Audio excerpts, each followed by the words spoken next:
بسم اللہ الرحمن الرحیم۔ السلام علیکم۔ آج میں آپ کو اپنا ایک دکھ بھرا واقعہ سنانے جا رہی ہوں۔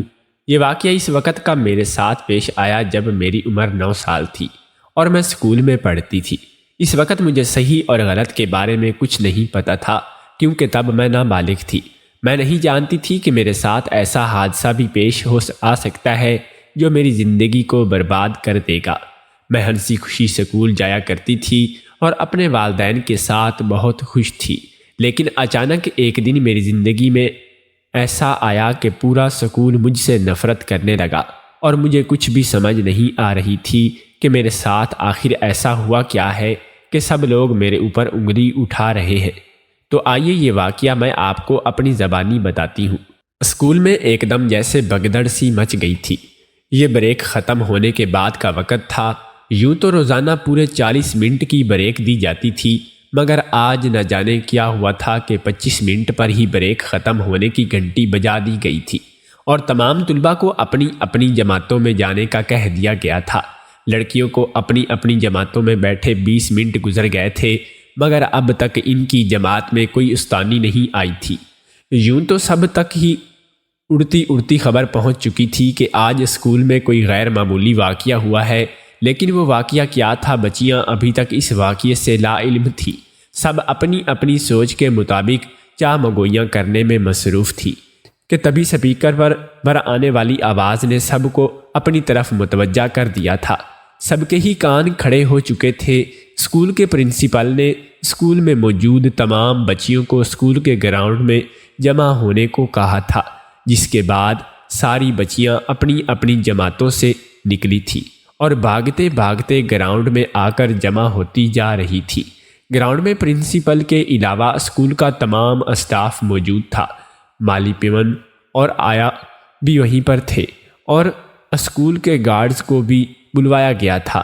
تمام بچیوں کو قطاریں بنوا کر کھڑا کیا گیا اور اس کے بعد پرنسپل نے استانیوں کو کوئی اشارہ کیا تھا، جس کے بعد استانیاں ایک ایک قطار کی طرف بڑھتی بچیوں کی چیکنگ کرنے لگی تھی۔ بچیوں کو کچھ سمجھ نہیں آ رہا تھا کہ یہ سب کیا ہو رہا تھا۔ پہلے ہنگامی صورتحال میں گراؤنڈ میں بلوانا اور اب یہ چیکنگ بار بار پوچھنے پر بھی انہیں استانیوں کی طرف سے کوئی جواب نہیں ملا تھا۔ جب ساری بچیوں کی چیکنگ کر لی گئی تو اس کے بعد پرنسپل نے آیا اور پون کو اسکول کے اندرونی حصے کی جانب بھیجا تاکہ وہ اندر جا کر اچھی طرح چیک کر آئے کہ کہیں کوئی بچی اندر تو نہیں ہے۔ 10 منٹ بعد وہ لوگ بھی واپس آ گئے تھے اور پرنسپل کو اندر کسی کے نہ ہونے کا بتایا تھا، جس کے بعد پرنسپل کے چہرے پر پریشانی کے تاثرات مزید ابھر آئے تھے۔ پرنسپل نے ایک پرسوچ نظر تمام بچیوں پر ڈالی تھی اور اس کے بعد انہیں اپنی اپنی کلاس رومز میں جانے کی اجازت دے دی تھی۔ بچیاں یوں ہی قطار کی شکل میں اسکول کے اندرونی حصے کی جانب بڑھنے لگی تھیں، جب کہ ان کے کچھ فاصلے پر کھڑی پرنسپل گہری نظروں سے انہیں جاتا ہوا دیکھنے لگی تھی۔ تمام بچیوں کو کلاس رومز میں بھیجنے کے بعد پرنسپل نے ایک مرتبہ پھر سارے اسٹاف کو روم میں بلا لیا تھا اور پچھلے 1 گھنٹے سے جاری شدہ میٹنگ پھر سے شروع کر دی تھی۔ اسکول کی پرنسپل بہت پریشان تھی۔ اسے کچھ سمجھ نہیں آ رہا تھا کہ کیا کرے اور کیا نہیں۔ اسے کچھ بھی کر کے حقیقت کا پتہ چلانا تھا، نہیں تو بات اس کی نوکری پر آ سکتی تھی۔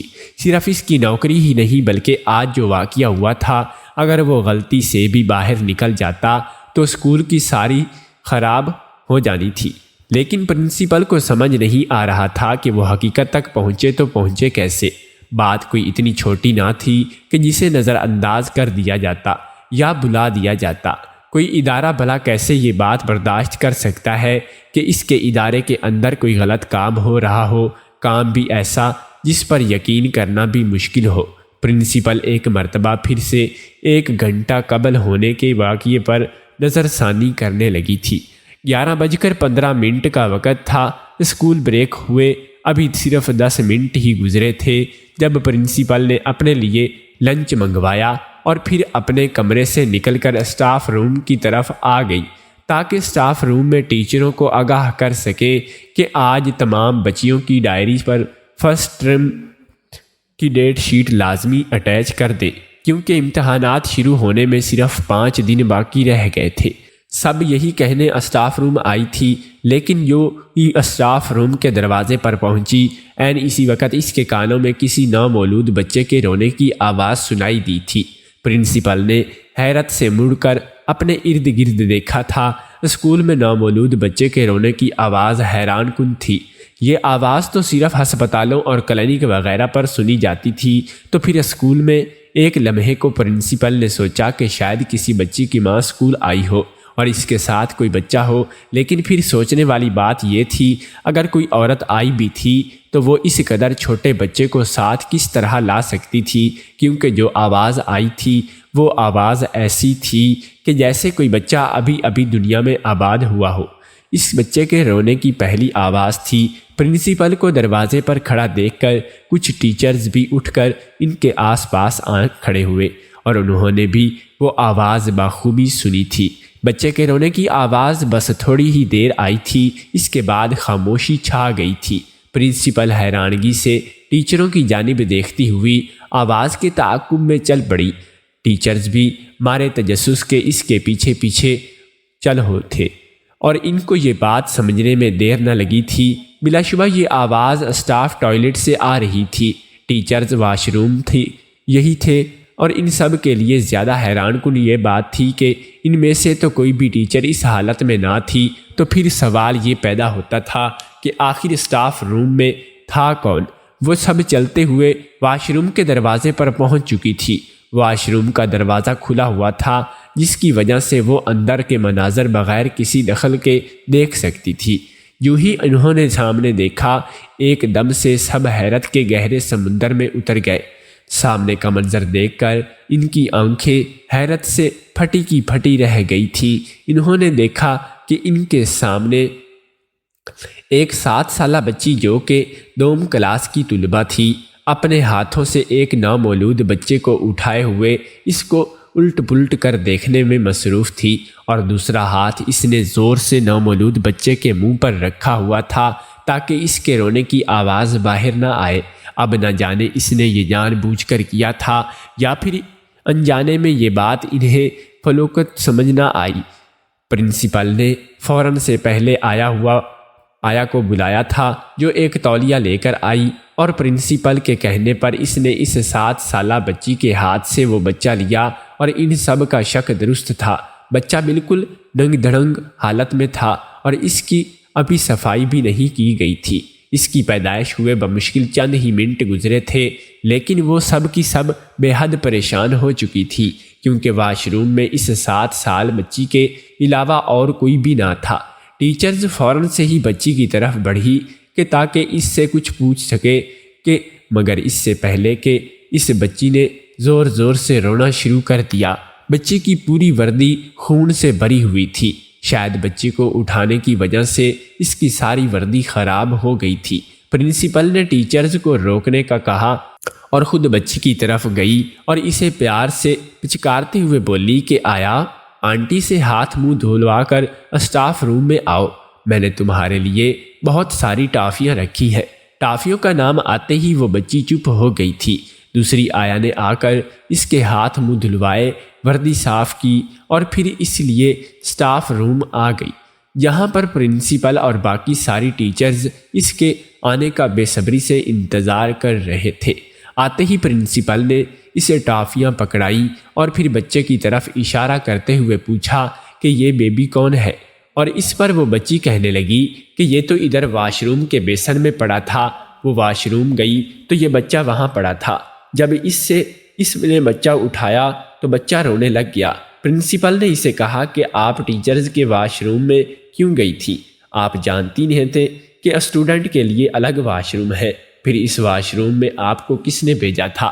اس سے پہلے کہ وہ بچہ کوئی جواب دیتی اسٹاف کی ایک ٹیچرز بول پڑی کہ اس نے کہا کہ میڈم اس بچی کا صبح سے پیٹ خراب تھا، وہ صبح سے کئی مرتبہ واش روم جا چکی تھی، لیکن بریک کے وقت جب وہ واش روم گئی تو دونوں واش رومز میں پہلے سے ہی کوئی تھا، اور اسی وجہ سے یہ واپس میرے پاس آئی اور ایمرجنسی تھی تو میں نے اسے اسٹاف واش روم کرنے کے لیے اجازت دے دی تھی۔ ٹیچر کی بات سننے کے بعد پرنسپل پھر سے بچی کی طرف مڑی اور اس سے پوچھا کہ بیٹا جب آپ واش روم آئی تو اس وقت واش روم میں کوئی اور تھا یا آپ نے کس کو دیکھا تھا؟ تو اس پر اس بچی نے لا علمی کا اظہار کیا تھا۔ اس کا کہنا تھا کہ جب وہ حاجت سے فارغ ہونے کے بعد بیسن سے ہاتھ دھونے لگی تھی تب اسے بیسن سے یہ بچہ ملا تھا، اور پرنسپل 10 منٹ تک اس بچی سے مختلف سوالات کرتی رہی تھی، لیکن اس بچی نے مزید کچھ بھی نہ بتایا، بلکہ اس طرح سے سوال پر پوچھے جانے پر وہ خوف زدہ ہو گئی تھی۔ پرنسپل نے اسے پیار سے تھپکی دی اور اسے کہا کہ وہ کلاس میں یا گھر میں کسی بھی اسے بیبی کے بارے میں ذکر نہیں کرے گی۔ اگر اس نے ایسا کیا تو اسے پینشن ملے گی، اور اگر وہ ایسا نہیں کرے گی تو اسے ڈھیر ساری پاپڑوں وغیرہ بھی ملیں گے۔ پرنسپل جانتی تھی کہ بچوں کو کس طرح ہینڈل کرنا تھا۔ بچی کو ادھر ادھر لگا کر اس نے بچی کے ذہن سے یہ بات نکال دی تھی۔ ساتھ ہی ساتھ اس نے بریک بند کر کے تمام بچیوں کو گراؤنڈ میں بلوا لیا تھا تاکہ سب کی چیکنگ وغیرہ کی جا سکے، مگر کہیں سے کوئی سراغ نہ ملا تھا۔ آیا نے بچی کو صاف ستھرا کرنے کے بعد اس کے لیے دودھ اور کپڑے کا انتظام بھی کر لیا تھا۔ اس وقت بچہ اسٹاف روم کی میز پر پڑا سو رہا تھا، جبکہ ساری ٹیچرز اور باقی سب پریشانی سے پرنسپل کی طرف دیکھ رہے تھے، جو یہاں وہاں ٹہل رہی تھی اور پھر بار بار بچے کی طرف بھی دیکھ رہی تھی۔ پرنسپل نے اپنے کمرے سے اپنا لیپ ٹاپ منگوا لیا تھا۔ اسکول میں صرف ایک ہی کیمرہ تھا جو اسمبلی کے ہال میں ساتھ ہی اسٹاف روم اور پرنسپل کے آس پاس کے دروازے کے باہر کو تاریخ دیتا تھا۔ پرنسپل نے وہ کیمرہ اپنے لیپ ٹاپ سے کنیکٹ کیا اور تھوڑی ہی دیر میں پون لیپ ٹاپ لے آیا تھا۔ پرنسپل نے سوائے ایک کے تمام ٹیچرز کو اپنی اپنی کلاسوں میں جانے کا کہا تھا، اور اس کے بعد ٹیچرز کو ساتھ لے کر لیپ ٹاپ کھول کر بیٹھ گئی تھی، اور پھر کچھ ہی دیر میں آج صبح کے مناظر کے آنکھوں کے سامنے سے اس نے 10 بجے کی تاریخ نکالی اور اس کے بعد ایک ایک چیز کو غور سے دیکھنے لگی تھی۔ 10 بجے سے لے کر 11:15 تک اسٹاف میں صرف 3 ٹیچرز تھیں جو واش روم والی سائڈ گئی ہی تھیں، تو انہیں واپس آتا بھی دیکھا گیا تھا۔ ویڈیو چلتے چلتے 11:15 کے قریب پہنچ گئی تھی۔ عین اسی وقت پرنسپل کے آفس کے فون پر کسی کی کال آ گئی تھی۔ پرنسپل اس ٹیچر کو دیکھتے رہنے کا کہہ کر خود پون کے بلاوے پر آفس کی جانب چل پڑے تھے، جبکہ وہ ٹیچرز ویڈیو دیکھنے لگی تھی۔ ویڈیو 10:50 پر پہنچ چکی تھی کہ اسکرین پر دیکھتے ہوئے اس ٹیچر کی آنکھوں میں پہلے تعجب ابھرا تھا، اور پھر اس کے بعد یکلت اس کے چہرے کا رنگ سفید پڑ گیا تھا۔ 11:52 پر ایک 90 سالہ بچی جو 4تھی جماعت کی طلبہ تھی وہ اس جانب گئی تھی۔ وہ 11:05 پر واپس آئی تھی اور اس کو دیکھ کر اس ٹیچر کے ہاتھوں میں ایک دم سے پسینہ آ گیا تھا۔ اس نے کانپتے ہاتھوں سے ویڈیو کو ایک دم سے روک دیا تھا اور اسے کلوز کرنے لگی تھی۔ جوں ویڈیو کلوز ہوتی جا رہی تھی ویسے ویسے اس بچی کے چہرے کی گھبراہٹ واضح دکھائی دینے لگی تھی۔ وہ بچی بہت ڈری ہوئی تھی اور بہت ہی زیادہ بار بار چور نظروں سے ادھر ادھر دیکھتی جا رہی تھی، جیسے اسے کسی چور کے پکڑے جانے کا ڈر ہو۔ ساتھ ہی ساتھ سب سے بڑی بات جس نے اس ٹیچر کو سوچنے پر مجبور کیا تھا وہ اس بچی کی چال میں واضح لڑکھڑاہٹ تھی۔ وہ بچی بہت زیادہ لڑکھڑا کر چل رہی تھی اور اس کے ساتھ ہی ساتھ اس کے ہاتھ میں کچھ تھا جسے وہ بغل کے نیچے رکھ کر چھپانے کی کوشش کر رہی تھی۔ وہ ٹیچر ایک دم سے سارا معاملہ سمجھ چکی تھی، مارے گھبراہٹ کے اس کے ماتھے پر بھی پسینے کی بوندیں چمکنے لگی تھی۔ اسے ایک دم سے اس لڑکی پر غصہ آیا تھا، لیکن پھر اس نے بڑی مشکل سے اس غصے کو کنٹرول کیا تھا، کیونکہ وہ وقت غصہ کرنے کا ہرگز نہیں تھا۔ اس وقت اسے ہوش سے کام لینا تھا، جوش سے نہیں۔ یہی سوچتے ہوئے اس نے خود کو کمپیوز کیا اور ایک گہری سانس خارج کرنے کے بعد وہ سوچ چکی تھی کہ اس نے کیا کرنا ہے۔ اس نے ایک نظر اسٹاف روم کے دروازے کی طرف کی، دیکھا، پھر سامنے دیکھی آیا کو جو بار بار اس سے پوچھ رہی تھی، میڈم کچھ نہیں نظر آیا؟ نہیں۔ اس نے آیا کو اپنے لیے چائے بنا کر لانے کا کہا تھا، اور پھر اس کے جانے کے بعد اس نے فوراً سے ہی لیپ ٹاپ اٹھا کر گود میں رکھ لیا تھا اور اس کے پاس 5 منٹ تھے، اسے جو بھی کرنا تھا اس 5 منٹوں کے اندر ہی کرنا تھا۔ اس نے جلدی جلدی سے اپنی انگلیاں چلائیں اور صرف 3.5 سے 5 منٹ میں ہی اس کے چہرے پر ایک سکون کی لہر دوڑی تھی۔ اس نے 10:50 سے لے کر 11:05 تک کی ساری ویڈیو ڈیلیٹ کر دی تھی اور اس کی جگہ ایک دوسری ویڈیو ایڈجسٹ کر دی تھی۔ وہ ان کاموں میں ویسے بھی ماہر تھی اور اس نے لیپ ٹاپ کو واپس ٹیبل پر رکھا اور 11 بجے سے ویڈیو پلے کر دی تھی۔ اتنے میں پرنسپل اسٹاف روم میں داخل ہوئی اور آ کر اس ٹیچر کے پاس کھڑی ہو گئی اور اس سے استغفار کرنے کے لگی، جس پر اس ٹیچر نے نفی میں سر ہلایا تھا۔ اب تک اور کوئی بھی اس طرف نہیں گیا تھا۔ یہ بات کہتے ہوئے اس کی زبان ہکلاہٹ کا شکار ہوئی تھی، جس پر پرنسپل نے اسے غور سے دیکھا، لیکن وہ ماہر تھی۔ اس نے اگلے ہی پل خود کو سنبھال لیا تھا۔ تھوڑی ہی دیر میں ملازمہ چائے لے کر آئی تھی۔ چائے پینے کے بعد اس ٹیچر کی طبیعت اچانک سے ہی خراب ہو گئی تھی۔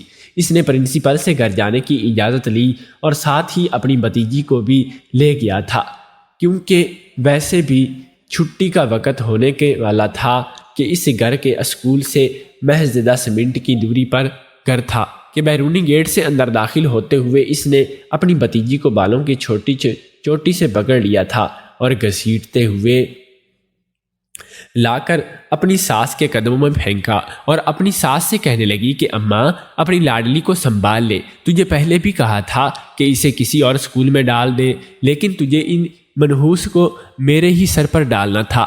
آج تو میں نے اسے بال بچا لیا، لیکن اگر اس کے یہی کرتوت رہے تو سارے زمانے میں تھو تھو کروائے گی۔ اس کو بتا دینا کہ اب اسے میں اپنے اسکول سے لے کر نہیں جاؤں گی۔ اسکول کیا، اسے تو میں اپنے آپ گھر میں بھی نہیں رکھوں گی، تو اس کو بھیج یہاں سے۔ بس اتنا تھا، کہتے ہوئے وہ اپنے کمرے میں جا چکی تھی، جبکہ اس کی ساس پوتی کو سینے سے لگائے ہکا بکا سی اپنی بہو کی چلتی ہوئی زبان دیکھ رہی تھی۔ اس وقت اسے اپنی بہو کہیں سے بھی پڑھی لکھی معلوم نہیں ہو رہی تھی۔ اس وقت اگر کوئی اور اسے دیکھ لیتا تو وہ مان ہی جاتا کہ یہ عورت ایک ادارے کی استانی ہے۔ خیر، وہ بہو پر 3 حرف بھیجتے ہوئے پوتی کی طرف متوجہ ہوئی تھی، جس کا رنگ زردہ پڑ گیا تھا اور ہاتھ پاؤں ٹھنڈے ہو رہے تھے۔ اسی وقت اسے اپنے پاؤں پر گیلا گیلا محسوس ہوا تھا۔ اس نے جیسے ہی اپنا پاؤں سامنے کر کے دیکھا، چکرا کر رہ گئی۔ اس کا پورا پاؤں خون سے بھرا ہوا تھا اور اس کی پوتی اس کی باہوں میں تھی، بے ہوش ہو گئی تھی۔ اس نے جیسے ہی اپنے پوتے پوتی کی یہ حالت دیکھی تو اس کے ہاتھ پیر پھول گئے تھے۔ وہ بڑی مشکل سے خود کو سنبھالتے ہوئے پوتی کو لے کر قریبی ہسپتال پہنچی تھی۔ یہاں پر اس کی بچی کو فوراً ایمرجنسی میں لے گیا۔ جلے پیر ہی ایمرجنسی کے باہر ادھر ادھر چکر کاٹتی رہی تھی۔ اسے پوتی کے بارے میں بہت تشویش ہو رہی تھی۔ کچھ دیر بعد ڈاکٹر باہر آئی، جو کہ ڈاکٹر نے بتایا وہ سن کر اسے اپنے کانوں پر یقین نہیں آئے گا۔ بات تھی یہ بھی ناقابل یقین، ایک 9 سالہ بچی کے ساتھ بھلا یہ کیسے ہو سکتا تھا؟ وہ بالکل ڈہے سی گئی تھی اور اب ڈاکٹر جو کچھ کہہ رہی تھی وہ غلط تو نہیں تھا نا۔ 2 گھنٹے ہسپتال میں رکھنے کے بعد اس کی پوتی کو گھر بھیج دیا گیا تھا اور اس کو ہوش آ چکا تھا، لیکن وہ بالکل چپ ہو کر رہ گئی تھی، جیسے اس کے لبوں پر کسی نے فکل ڈال دیے ہو۔ لاکھ بلانے پر بھی وہ نہ بولی تھی۔ اگلے 5 دنوں تک اس نے اپنی پوتی کو اسکول نہ بھیجا، لیکن چھٹے روز امتحان کی وجہ سے ہی اسے روک نہ پائی تھی۔ وہ خود اسے اسکول چھٹنے پر چھوڑنے آئی تھی۔ وہ اکیلی پرنسپل سے ملنا بھی چاہتی تھی تاکہ اس سے پوچھ تاچھ کر سکے کہ یہ کس قسم کا اسکول تھا۔ بچیوں کے ساتھ کتنا کچھ ہو جاتا تھا اور اسکول میں کسی کو خبر بھی نہ ہوئی تھی۔ آخر وہ لوگ کیوں اتنے بے خبر تھے؟ لیکن اس کی ملاقات پر پرنسپل سے نہ ہوئی پائی تھی۔ اور دوسری طرف بچی جیسے ہی اپنی کلاس میں پہنچی، اس کے ٹیچر نے فوراً سے آفس میں جانے کا کہا تھا۔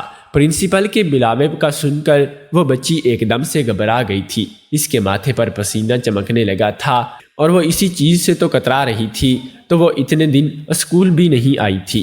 وہ دن جانتی تھی کہ پرنسپل نے اسے کیوں بلایا تھا، تبھی وہ جانا نہیں چاہتی تھی۔ پہلے ہی وہ بڑی مشکل سے کلاس میں بیٹھی تھی، کیونکہ کلاس کی تمام لڑکیاں اس کو نفرت انگیز نظروں سے دیکھتے ہوئے اس سے دور جا بیٹھی تھی، جیسے وہ کوئی اچھوت ہو یا پھر کسی گند کی پوٹلی ہو۔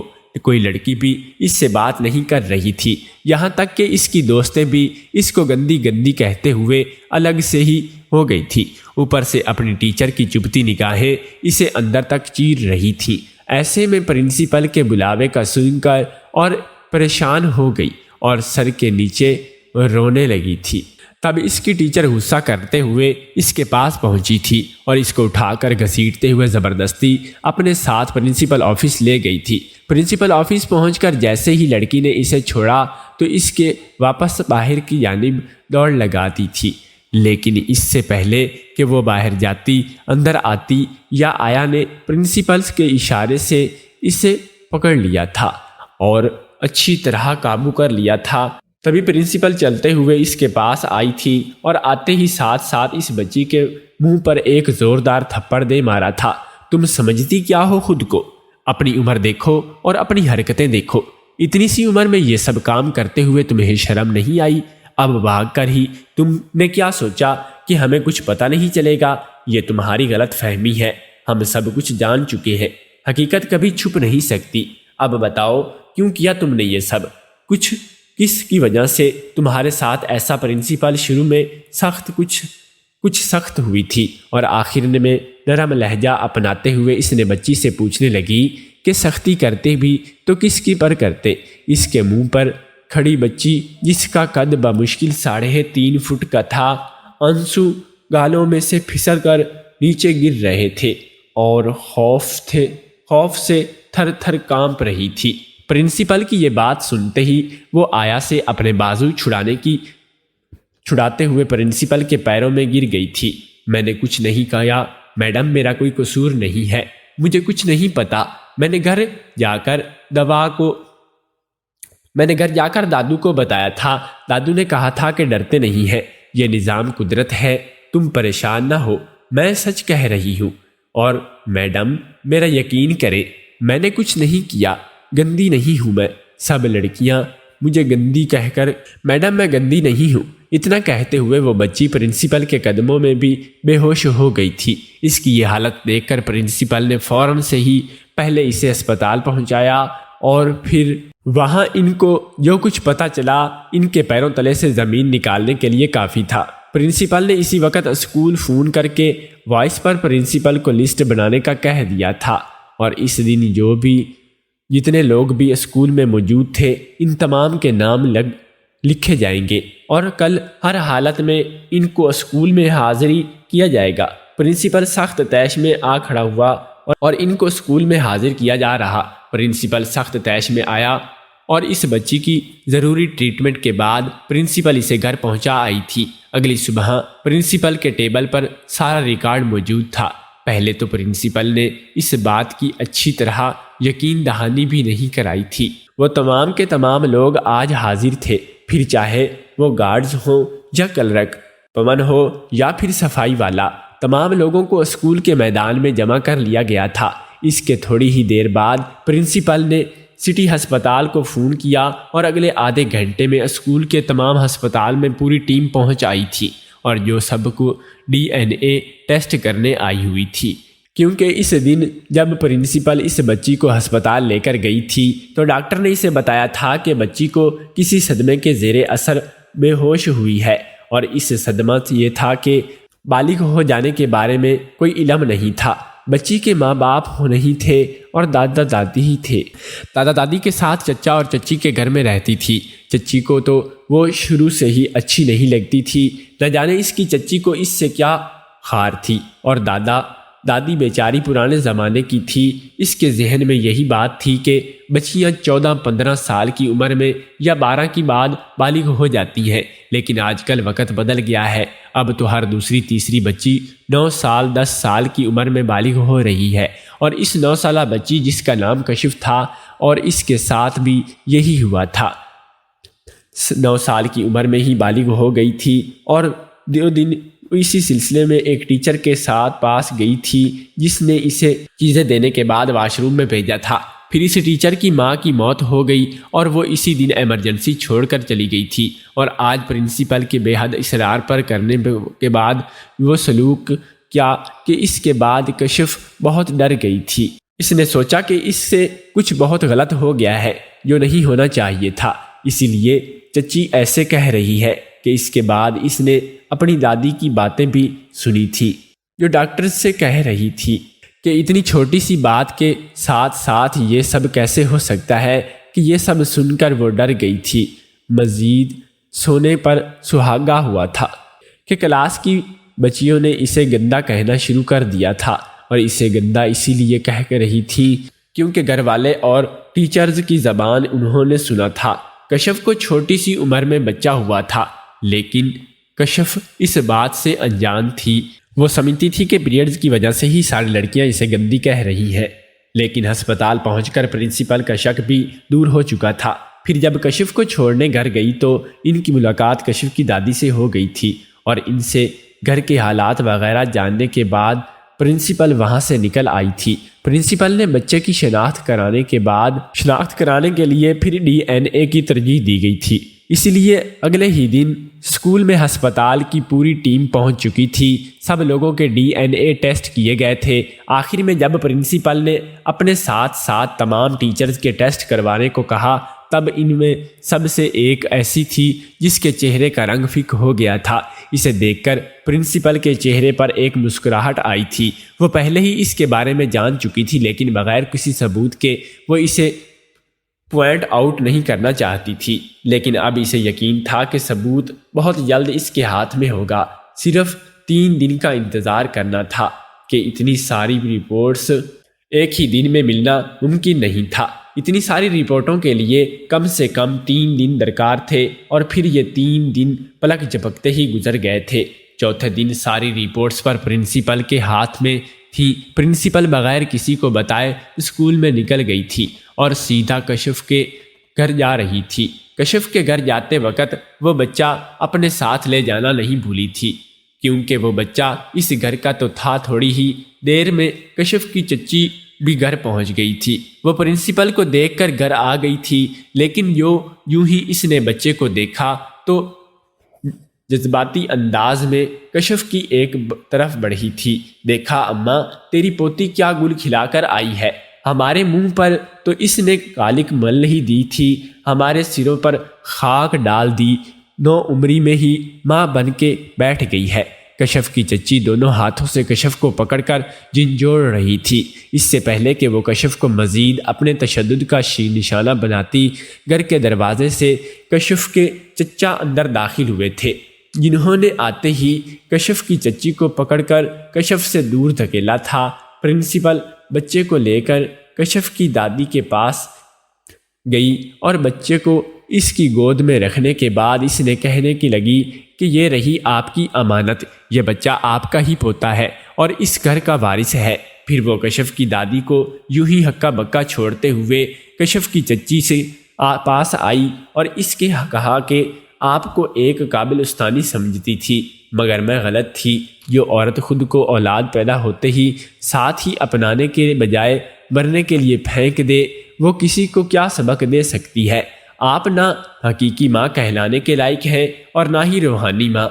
آپ نے ایک چھوٹی سی بچی کی ذات کو نشانہ بنایا خود کی ذات بچانے کے لیے۔ یہ نہ جانے بغیر اس بچی کی زندگی پر اس کا کیا اثر پڑے گا۔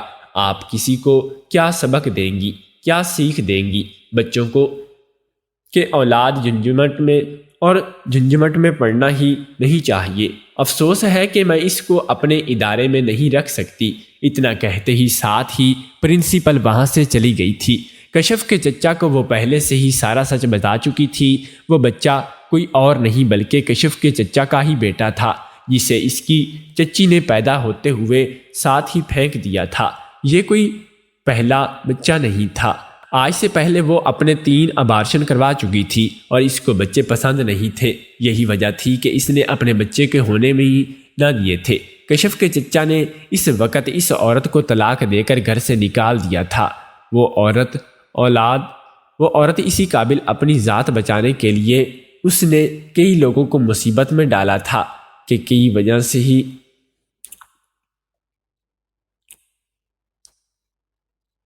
اس کی وجہ سے ہی اسکول کی اچھی خاصی بدنامی ہو گئی ہے، اور اوپر سے اسے لوگوں پر کیا جانے والا شک کشف جیسی چھوٹی سی بچی پر بے بنیاد مت لگاؤ۔ اگر اس کی زندگی کی بربادی کرنے کی کوشش کرنا سر فہرست تھا، یہ سب معافی کے قابل نہیں تھا۔ ان لوگوں نے اب اتنا ظرف تھا کہ اسے معاف کر کے دوبارہ اپنے پاس رکھ لیتے۔ اگر آپ کو ہماری کہانی پسند آئی ہو تو ہمارے چینل کو سبسکرائب کر لیں، لائک کریں اور ساتھ میں موجود بیل آئیکن کی گھنٹی کو دبانا نہ بھولیں۔ تو ملتے ہیں کل ایک ایسی ہی نئی اور دلچسپ کہانی کے ساتھ۔ تب تک کے لیے ہمیں اجازت دیجیے۔ اللہ نگہبان۔